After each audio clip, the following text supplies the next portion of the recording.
This is your daily briefing. You're most welcome to it. Great win over Marseille, 2-0. Performance was mediocre. Saved only by Richarlison. 2 assists and 2 goals to his name now. So just ponder this, those of you who may have a bee in their bonnet about my attitude towards Richarlison, who was not value for money at the time of purchase. If he continues on this trajectory, he'll not only become value for money, but he will also become a player that Everton would have never sold to anybody. Marseille fans, naughty boys, punch-ups, throwing things, having it large with the cops and all the rest of it, roundly condemned for an act of vicious hate-fueled vandalism. They pulled down or tore off the LGBTQ flag banner thing. Let me be clear, because I know I have to say this for the sake of some of you. The protection of sexual orientation is important, but the manner in which Stonewall have inflicted its unsound agendas on British society, they're not important. The government's going to change all this and throw a lot of this nonsense out. They're absolutely dangerous people. Trust me, really dangerous. The problem is here is that football is being played, it's being manipulated, and it never used to be like this. You used to just go to the game and come home again, you know. There was never anybody telling you how you ought to behave, appealing for this, that and the other, and it just needs casting out. I'm sick of having football being hijacked by political groups, sick children, all of this stuff. I know some of it's awful, but, you know, the world's a big place.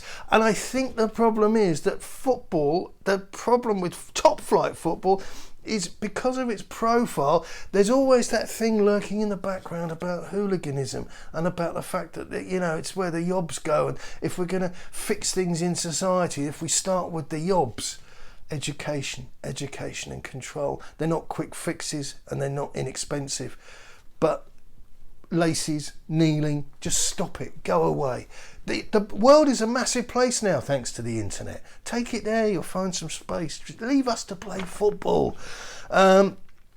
The erosion of women's rights that these Stonewall people are involved in, absolutely grotesque. It really is. And if you want to have a glimpse of how to do it right and the people that are right thinking in this space, then go and look at and support the Women's Rights Network, link in the description. The key to equal rights is not trampling upon other people's. Stop using football as a platform. Go away.